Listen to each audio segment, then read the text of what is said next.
मुस्लिम परिवार के अंदर आज बहुत ही ज़्यादा खुशियों का टाइम होता है, क्योंकि आज उनकी बेटी की शादी जो होने वाली होती है दोस्तों। लेकिन यहाँ पर जो लड़की की माँ होती है वो बार बार दरवाजे की तरफ देखती और फिर अपने कामकाज में लग जाती। जो यहाँ पर और भी लोग बैठे होते हैं वो सोच में पड़ जाते हैं कि ये इतनी उदास क्यों है, ये किसका वेट कर रही है।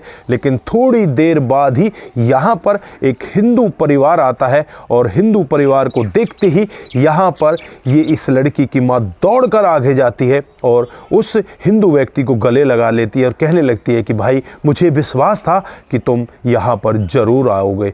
दोस्तों अब यहाँ पर चारों तरफ कानाफूसी होने लगती है कि एक हिंदू व्यक्ति यहाँ पर किस तरह से आया और यहाँ पर जो इस लड़की की माँ है उसने इसे क्यों गले लगा लिया। दोस्तों बहुत लोगों के जहन में बहुत तरह के सवाल होते हैं और जब यहाँ पर पूरे मामले का खुलासा होता है तो हर कोई व्यक्ति सोचने के लिए मजबूर हो जाता है। हर कोई व्यक्ति इन दोनों भाई बहनों के लिए वाह वाह करने लगता है। दोस्तों क्या था पूरा मामला? जो मुस्लिम की यहाँ पर औरत थी उसका भाई हिंदू कैसे बन गया? अगर आप भी पूरी कहानी को डिटेल से जानना चाहते हैं तो वीडियो को जरा सा भी स्किप ना करें, लास्ट तक वीडियो को जरूर देखिएगा। आगे बढ़ने से पहले हमारी वही रिक्वेस्ट कि जो हमारे चैनल के साथ नए हैं कृपया करके चैनल को फॉलो कर लें, बेल आइकन को जरूर प्रेस करें। नमस्कार, जय हिंद। आप देख रहे हैं APH न्यूज राहुल रावत के साथ। दोस्तों आज की जो हकीकत की घटना आप लोगों को बताने जा रहा हूं ये राजधानी दिल्ली की हकीकत की घटना है। यहाँ पर सकीना नाम की एक लड़की जो अपने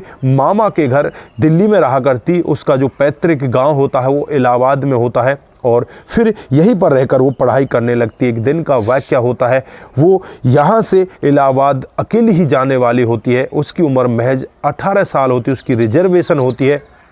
दोस्तों जैसे ही वो उस ट्रेन के डब्बे में बैठती है तो यहाँ पर वो घबराने लगती है, मन ही मन सोचने लगती है कि पता नहीं ये मेरा सफ़र कैसे कटेगा।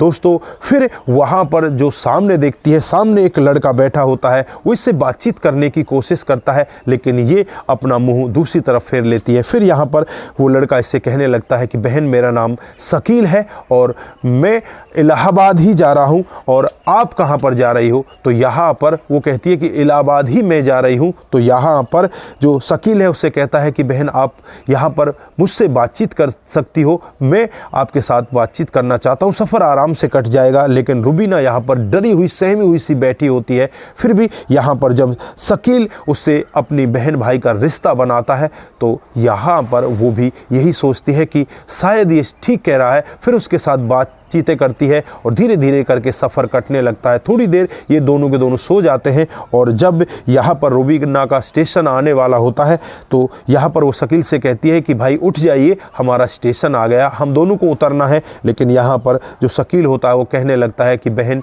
ये मेरा स्टेशन नहीं है, मैं यहाँ पर तुम्हारे मन को लगाने के लिए मैंने ये सब कहा था कि मेरी नानी यहाँ पर है, लेकिन मेरी यहाँ पर कोई नानी भी नहीं है, बस मैं तो दूसरी जगह घूमने के लिए जा रहा हूँ, मैं दिल्ली का ही रहने वाला हूँ। दोस्तों यहाँ पर जो लड़की होती है वो कहती है कि भाई कोई बात नहीं, लेकिन तुमने मेरे सफ़र को इतना आसान बना दिया, उसके लिए तुम्हारा बहुत बहुत धन्यवाद। मैं तुम्हें भूल नहीं सकती, तुम कभी भी इलाहाबाद आओ तो मुझसे ज़रूर मिल कर जाना। यहाँ पर शकील कहने लगता कि ठीक है। फिर यहाँ पर वो अपना एड्रेस देती है और यहाँ पर जो शकील होता है उस एड्रेस को वापस दे देता है। कहने लगता है कि बहन क्या पता मेरा यहाँ पर कोई चक्कर लगे या ना लगे। तो यहाँ पर रुबीना कहने लगती है ठीक है, तुम ही मुझे अपना कोई एड्रेस दे दो, मैं दिल्ली आऊँगी तो तुमसे मिल लूँगी। दोस्तों यहाँ पर शकील अपना एक कार्ड देता है और जैसे ही वो कार्ड यहाँ पर रुबीना देखती है तो एकदम से कहने लगती है कि भैया आपने शायद मुझे कुछ गलत कार्ड दे दिया, इस पर तो सिबा लिखा हुआ है। दोस्तों यहाँ पर जो शकील होता है वो कहने लगता है कि बहन मैंने तुमसे झूठ बोला था, मेरा नाम रियल में सिबा है, मैं हिंदू हूँ, लेकिन तुम्हारी वेशभूषा को देखकर मुझे लग रहा था कि अगर मैं हिंदू इसका भाई बनूंगा तो शायद ये मेरी तरफ इस तरह से बातचीत ना करेगी और इसका सफ़र बिल्कुल परेशानियों के साथ कटेगा, लेकिन मैं नहीं चाहता था इसलिए मैंने झूठ बोला। दोस्तों यहाँ पर रुबीना कहती है कि भाई आपने जो रिश्ता बनाया वो बहुत ही अच्छा है और मैं इस रिश्ते को आगे तक चलाना चाहती हूँ। उसके बाद उससे वो कार्ड लेती है और यहाँ पर जो शिवा होता है इस रुबीना के सामान को लेकर स्टेशन पर उतारता है और उसके बाद फिर उसमें बैठ जाता है और इसका सफ़र आगे चलने लगता है। उसके बाद जो शिवा है अपने कामकाज पर वापस पहुँच जाता है। रुबीना अपने घर परिवार के साथ बिल्कुल मस्त हो जाती है। कुछ दिनों के बाद रुबीना की शादी हो जाती है, लेकिन यहाँ पर जो शिवा का कार्ड होता है उससे वो रास्ते में ही कहीं गायब हो जाता है। वो दिल्ली भी जाती है, लेकिन अब उसके पास कोई कार्ड नहीं था, तो वो कैसे शिवा से मिले। फिर यहाँ पर धीरे धीरे करके समय बीतने लगता है और दिल्ली में ही रुबीना की शादी होती है। दोस्तों, कुछ दिनों के बाद यहाँ पर इसको एक लड़की होती है और फिर कुछ दिनों के बाद एक लड़का और हो जाता है। उसके बाद ये ज़्यादा बच्चे पैदा नहीं करती, 2 ही बच्चे रखती है। धीरे धीरे करके समय आगे बीतने लगता है और अब यहाँ पर जो रुबीना की लड़की है वो शादी योग्य हो जाती है। उसके लिए एक अच्छा लड़का देख लिया जाता है और फिर यहाँ पर रुबीना शादी की तैयारियों में लग जाती है। दोस्तों, अब ये सामान खरीदने के लिए अपनी बेटी को लेकर एक कॉस्मेटिक की दुकान पर जाती है और उस दुकान पर बहुत ज़्यादा भीड़ लगी हुई थी। सामने दुकान पर बैठे हुए एक व्यक्ति को देखती है और यहाँ पर उस व्यक्ति को देखकर उसे कुछ यादें आने लगती हैं। दोस्तों, यहाँ पर उसे वो ट्रेन वाली सारी बातें याद आने लगती हैं। जो यहाँ पर लड़का था शिवा, उसकी शक्ल यहाँ पर इस बैठे हुए व्यक्ति से मिलने लगती है और यहाँ पर रुबीना उससे पूछने लगती है कि क्या भाई आपका नाम शिवा है? तो यहाँ पर वो कहता है कि यार मेरे तो बोर्ड पर भी मेरा नाम लिखा नहीं है, लेकिन ये मुझे पहली बार मिली है महिला और ये मेरा नाम कैसे जानती है? फिर भी वो सोचता है कि शायद किसी ने भेजा होगा। वो कहता है कि हाँ जी, मेरा नाम शिवा ही है, बताइए मैं आपकी क्या सेवा कर सकता हूँ। तो यहाँ पर रुबीना उससे कहने लगती है कि भैया क्या तुम मुझे भूल गए? तुम्हें कुछ भी याद नहीं है? जब वो ट्रेन का सफ़र, जब आप मेरे साथ ट्रेन में गए थे, मैं रुबीना हूँ। दोस्तों, यहाँ पर शिवा एकदम से उस फ्लैशबैक में जाता है, उसे पूरा वाक़या एकदम से याद आ जाता है। वो कहने लगता है कि हाँ बहन, मुझे बिल्कुल याद है, तुम रुबीना हो और इतने दिनों के बाद मिली हो, मैंने तुम्हें कार्ड भी दिया था। तो यहाँ पर रुबीना कहती है कि जब मैं ट्रेन से उतर रही थी तो वो कार्ड कहीं रास्ते में मेरे से गिर गया।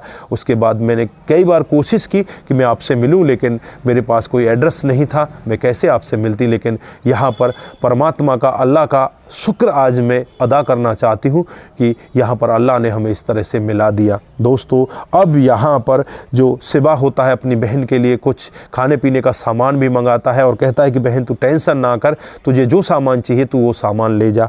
अब यहाँ पर शिवा से जो रुबीना वो कहने लगती है कि कुछ दिन पहले मेरा भाई इस जहाँ को छोड़कर जा चुका है, मेरा कोई भाई नहीं है और मेरी लड़की की शादी है। अब क्या आप मेरी लड़की की शादी में आओगे? मुझे बहुत अच्छा लगेगा। दोस्तों, शिवा यहाँ पर कहने लगता है कि एक बहन अपने भाई को बुलाए और भाई ना आए, ऐसा भला हो सकता है क्या? आप टेंशन ना करो, मैं अच्छी तरह से आपकी लड़की की शादी में आऊँगा और जैसे भाई भात देता है मैं इसी तरह से भात भी दूँगा। दोस्तों, यहाँ पर बहन बहुत ज़्यादा खुश होती है, अपने भाई को अपना एड्रेस दे देती है, शादी की डेट बता देती है। और जब यहाँ पर शादी हो रही थी तो जो यहाँ पर रुबीना होती है बार बार गेट की तरफ देख रही थी कि उसका भाई आएगा, लेकिन यहाँ पर रास्ते में इनकी गाड़ी ख़राब होने की वजह से इन्हें काफ़ी टाइम लग जाता है और ये टाइम से करीब करीब 2 घंटे लेट हो जाते हैं। 2 घंटे बाद जब शिवा वहाँ पर अपनी बहन के पास पहुँचता है तो बहन दौड़कर गेट पर आती है और भाई के गले लग जाती है और कहने लगती है कि भाई मुझे विश्वास था तुम ज़रूर आओगे, लेकिन लेट कैसे हो गए भैया, कोई दिक्कत हो गई क्या? तो यहाँ पर शिवा कहता है कि हाँ, हमारी गाड़ी ख़राब हो गई थी। दोस्तों, आसपास जो लोग बाग बैठे होते हैं वो यहाँ पर एकदम सोच में पड़ जाते हैं कि ये हिंदू लड़का यहाँ पर कई लोगों को अपने साथ लेकर आया है और यहाँ पर जो रुबीना है वो दौड़कर उसके गले लग रही है और उससे भाई कह रही है मामला क्या है, माजरा क्या है।